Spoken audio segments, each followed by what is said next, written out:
Okay, so just arrived at Luton and the time is around about 4 in the morning. So yeah, here I go, Iceland. Okay, so I thought, let me just attempt this, content creation where they pretend they're doing stuff. And I thought, well, whilst you're waiting for the plane. Made it onto the plane now. So I'm really excited. I think it's basically between -2 to like -5, which is cold. So we'll just see how I cope in that weather. Yep. Deuces.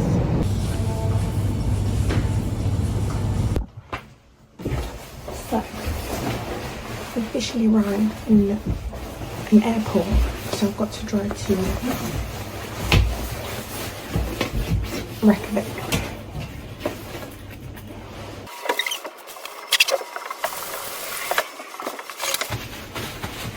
Officially arrived in Iceland. I'm going to pick up the car from here and then drive to Reykjavik. I'm hoping that the road's going to be okay.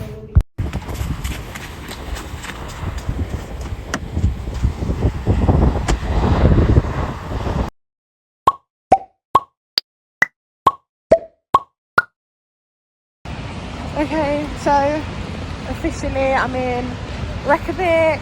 I'm ready to go and check in to my hotel now. So I'm literally just making my way there.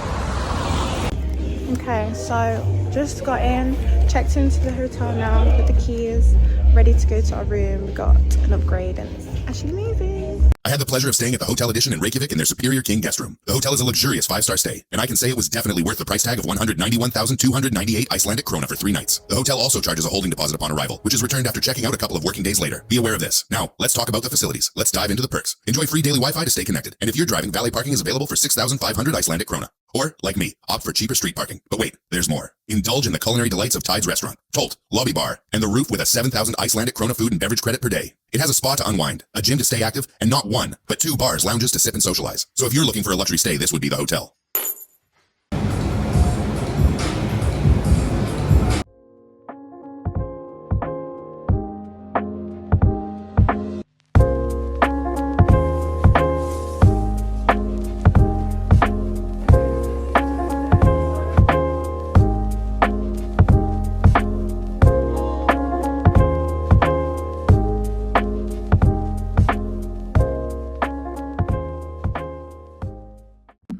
Okay, so get ready with me quickly because today I have snowmobiling. So what I'm going to be wearing, I've got basically thermal top, thermal trousers, thermal socks, all from M&S, and then I've got these lovely like ski bottoms to keep me dry. So I'm going to quickly throw these on. I'm quite restricted to be fair, but what choice do I have? So squeeze these bad boys on, and I've also got this top. I think I got it from H&M. So I'm just gonna quickly throw this, that, and the other on. Days. So be nice and warm, put that up. And then they also recommended that you wear like a snooze or something. So this is my neck warmer. I'm gonna have that on to just keep my neck warm. And I have these gloves for the actual snowmobile. So that works out well, okay? Okay, so just finally got back from quite a palaver. So when I was rushing off, the whole idea was to get there before 12, before the motor truck basically leaves. But instead, we got there a little bit late, so it just meant they left but it was fine because they said we could get on the next one, which was at 1 o'clock. No problems. That was easy enough. Got on our way now. It was about an hour and 20 basically to get to the camp where the snowmobiles are, where you'll be like driving out for like an hour. And we were the unfortunate people. So we got completely snowed in. Like the truck wheels completely got crushed up into the snow and we couldn't move. And I think we're stuck there for about like, I don't even know, hours and hours and hours, 3+ hours.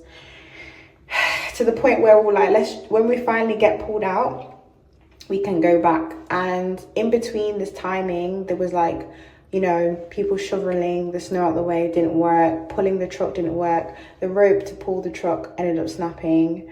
And all I was thinking was, if I'd have just got on the 12 o'clock, but it is what it is. So obviously the daylight had gone. It was really dark, so it was like watch basically sunset and everything go. And then we finally managed to get there, which was a relief. And then they gave us like our suits and they gave us like a camera as well, so you could record the experience if you wanted to. And yeah, it was just like it was like headlights on, driving in the dark out in the middle of nowhere. It was actually quite nice, to be fair. I think the only downside was because it was pitch black, you couldn't see any of the lovely scenic shots that we probably would have got earlier. So that was a bit of a downer. But overall, I would definitely say it was worth it. It was just unfortunate that Mother Nature got in the way and we couldn't get the truck out fast enough. Like literally the plow was there, like, you know, rescue was there to try, and everyone was just getting stuck basically in that snow. Everyone, and is especially, was stuck. But yeah, now we're gonna quickly go out, get something to eat, and then rest for day 3 tomorrow, and that's it. Day 2 done. One thing that I left out, I completely forgot to mention, was because obviously we'd finished late. It was about an hour and a half or so, I can't remember, driving back from the Golfus like meeting point back to Reykjavik. And obviously it's January, it's very icy on the roads, it's quite scary. The car does have winter tires, but I'm just going to be fully disclosure, like Mother Nature. So we were driving and silence washed upon us because the car started to free slide. Bearing in mind, we were probably doing about 90 on those roads or wherever it was. So we're going at speed because the roads are quite, you know, they're straight and you go fast and there's cars flying by us anyway. The car just stops, it just slips. And all I remember is thinking, God, is this my time? I shouldn't laugh because it could have been a nasty accident. But I will say, like, one thing, if you're hiring a car in Iceland, those wheels are serious wheels, because like even when we drove on ice, the car didn't slip. So that point that we hit, it was definitely black ice, like the car was just going on its own devices. And then it was back to normal. So yeah, just thankfully we only slipped once, but it was definitely scary as hell. And I was just thankful to get back in one piece. Driving up here was a madness. It was dark like this.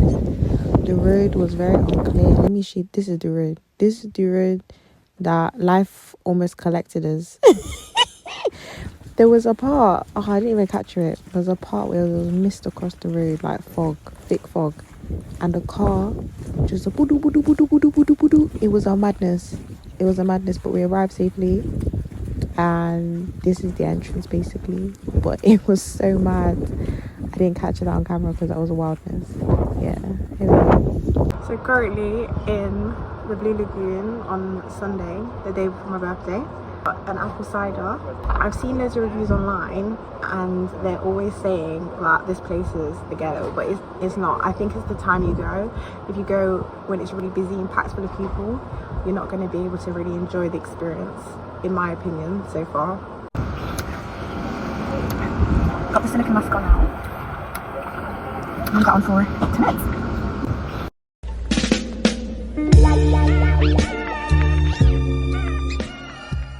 You know what people say, save the best till last? Well, I did take that a little too literal. On the first morning, or the final morning of Iceland, I did skip sleep. I beelined for the hotel spa. And honestly, it was lovely. It had hot steam, cold air as well. You know, it was just nice. Like the hot tub and everything they had in there was beautiful. Then I had to pack my bags, check out when I was done, and I had one last wild idea, which was to squeeze a drive to the hot springs before we had to make our flight. Logical? No. Worth it? Absolutely.